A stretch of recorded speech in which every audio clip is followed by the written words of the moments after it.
বলেন বলেন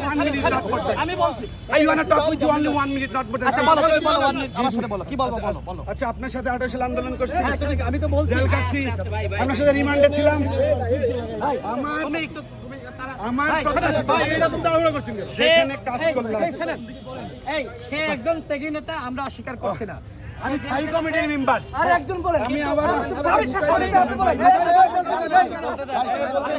আর আসিফ ভাই বলেন ভাই সে একজন ত্যাগী নেতা আমরা অস্বীকার করি না তার যে আসন থেকে সে ইলেকশন করতে চাই এই আসনে দুইজন প্রার্থী রয়েছে যে কারণে আমরা একজনকে ওই আসন থেকে ঘোষণা করেছি তাকে ঘোষণা করছেন তাকে বলেন আমরা অন্য আসন পজিশন থেকে কি তাকে আমরা অন্য আমি আসন কি থেকে ঘোষণা দয়া করব নিব নো তার যে এলাকা তার নিজ এলাকা জীবন থেকে দিয়ে এলাকা গুছাইছি তার নিজ এলাকা that means national election do you know তার নিজ এলাকা থেকে আমরা তাকে প্রার্থী হিসেবে ঘোষণা করব আপনাদেরকে আমরা এই যে অন্যায় হচ্ছে আমার আসন থেকে বাবু, তুমি আপনাদের ভোটার আইডি কার্ড দেখাবো গাজীপুর 2 তুমি আসনে কি বলতেছো বলো বলো আমাকে বলো ষড়যন্ত্র করে হ্যাঁ বলো আজকে আমি বলবো একটা গোষ্ঠী ভাই গণ অধিকার বিষয়ে আমি 18 সালে এই যে রাশেদ খান দেখতেছেন না ন্যাশনাল ফিগার জাতীয় ফিগার সবাই চিনে এক নামে নিজের রক্ত শ্রম ঘাম দিয়া এই রাশেদ খানের মতো মানুষদেরকে বানাইছি এই গণ অধিকার পরিষদকে বানাইছি তোমার আসন থেকে ঘোষণা করা হবে নো তোমার এলাকা থেকে। আমার আসন আমার তুমি কেন এনআইডি কার্ড দেখুক অন্য এলাকায় এনআইডি কার্ড দেখুক যাং সাংবাদিক সারা আচ্ছা, দেশের মানুষ ভাই, জাজ তার করবে কথা শেষ। আমি তার কথা বলি শেষ এবার, please। এই রাশেদ খান সামনে আমার ভাই সে আমাকে এই যদি হয় ভাই ভালোবাসার বৈষম্যের বাবু শিকার। তোমাকে তোমার আসন থেকে ঘোষণা করা হবে আমার আসন তুমি থেকে যদি আপনারা মিডিয়ার সামনে এই ধরনের কোন সিনকেট করো, স্বার্থে তুমি একজন ঢাকা বিশ্ববিদ্যালয়ের ছাত্র তুমি তো নিজেকে মিডিয়ার আমি সামনে বলি পাগল 6 হিসেবে বছর তুলে ধরছো ভাই ভাই। 6 বছর আমি পাগল জীবন হিসেবে তুলে ধরছো 6 বছর আমি কদম ত্যাগ এরকম করছি কেউ করে আমি ভাই কি জেল কাটি নাই 11টা মামলা ও সেই একটু অসুস্থ আছে আমরা তাকে 11টা মামলা কেন মাহবুবের এগেইনস্টে হবে 11টা মামলা কি অন্য মানে ভাই তার কথা নিয়ে শেষ হয়েছে না 11টা মামলা চলে শোনেন, আমার এদিকে আসেন, এবার আমি কথা বলে এই আসি। গণ অধিকার পরিষদ আসেন, এবার আমি কথা বলে আসি। বাট হোয়াই বাবু, এটা খুব খারাপ হচ্ছে আমি কেন এটা সারা দেশের মানুষের আপনারা লাইনে কেন এই কাজ তুমি করলেন? অত্যন্ত খারাপ করতেছো তোমার রাজনীতি মনে করো একদিনই শেষ ঢাকা ইউনিভার্সিটি রাজনীতি করছি তোমার আপনাদের রাজনীতি লগে। শেষ এত তুমি আন্দোলন একটু করলাম। silent, একটু সাইলেন্ট সংগ্রাম করলাম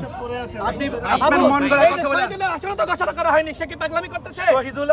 ভালো পাগলামি করতেছে মাহফুজ আসলে দুইজন কেন্দ্রীয় আর নেতা একজন দুইজনের কেন্দ্র আমি কোন পজিশনে জানিস না আচ্ছা, শোনেন, বাবু, 11টা মামলা আচ্ছা এই রাজনৈতিক দল আপনারা আসেন, কইরা আমি কথা বলে দিই আসেন আসেন আমার কথা নেবেন না আসেন অবশ্যই অবশ্যই নেব মানে ও বাংলাদেশ টাইমস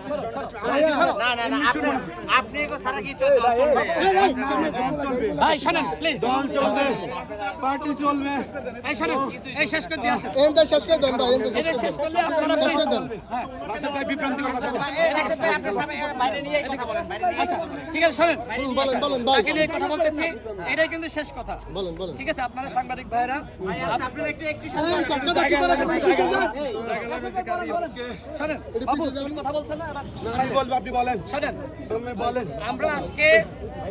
প্রাথমিক ধাপে 36টি আসন আমরা ঘোষণা করেছি আমাদের মাহফুজুর রহমান সিনিয়র নেতা ত্যাগী নেতা জেল খেটেছে আমরা সব স্বীকার করি সে ত্যাগী নেতা জেল খেটেছে রিমান্ডে ছিল সব স্বীকার করি কিন্তু তার যে এলাকায় জন্ম সে ওই এলাকা থেকে ইলেকশন না করে অন্য এলাকায় ইলেকশন করতে চায় আমরা এই জন্য তাকে বলেছি যে তুমি তোমার এলাকা থেকে ইলেকশন ভাই করো আপনি Please, আমার বাবু শেষ করি ভাই শেষ করতে দেন শুনবো তার কিছু শেষ জন্মস্থান করতে যেখানে দেন আমরা মনে করছি যে ওই জন্মস্থান থেকে ইলেকশন করলে সে ভালো করবে এবং গাজীপুর 2-এ যাকে ঘোষণা করা হয়েছে সেও আমাদের ত্যাগী নেতা সেও আমাদের শ্রমিক নেতা এখন একটি আসনে যদি দুইজন থাকলে তো আমরা কেন্দ্রীয় নেতা হিসেবে আমাদের সিদ্ধান্ত নিতে হয় তো মাহফুজ ঢাকা বিশ্ববিদ্যালয়ের ছাত্র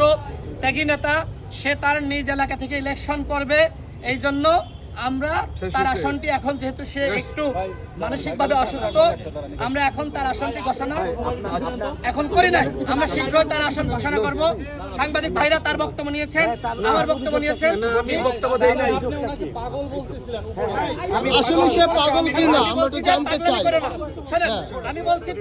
আমি বলছি যে শোনেন পাগলামি করো না ভাই থামো তুমি আমি বলছি যে পাগলামি করো না এটা স্বাভাবিক একটা ব্যাপার না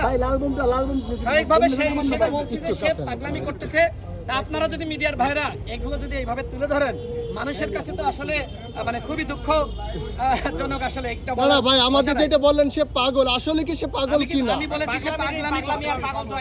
পাগল এক না আচ্ছা সে আপনি তো দেখলেন যে ওই আসন থেকে আমরা আরেকজন আপনারা সাংবাদিক ভাইরা আপনারা সবসময় সঠিক সংবাদ প্রকাশ করবেন সেই এখন আশা আশা ব্যক্ত ঠিক করছি। করবে। এগুলো মানুষ দেখতে চায়, শোনেন, এগুলো মানুষ দেখতে চায়, দর্শক বাড়ে, আমরা বুঝি, কিন্তু এই ধরনের সংবাদ আপনারা দেখছেন, এগুলো আসলে প্রকাশ করলে মানুষ আসলে বিভ্রান্ত হয়। আমরা আজকে আপনাদের অনুরোধ করছি, এই সংবাদ শেষ হয়েছে, আপনারা কাইন্ডলি শেষ করুন। Journalism is a custodian of public interest. জনগণের জনস্বার্থে জার্নালিজম কাজ করে। I am the student from Dhaka University and right now I am running on my MPhil and I am the student of no. তুমি I am কিন্তু the বেশি student. করতেছো বাবু, আমাকে বহিষ্কার বেশি করবেন। করতেছো।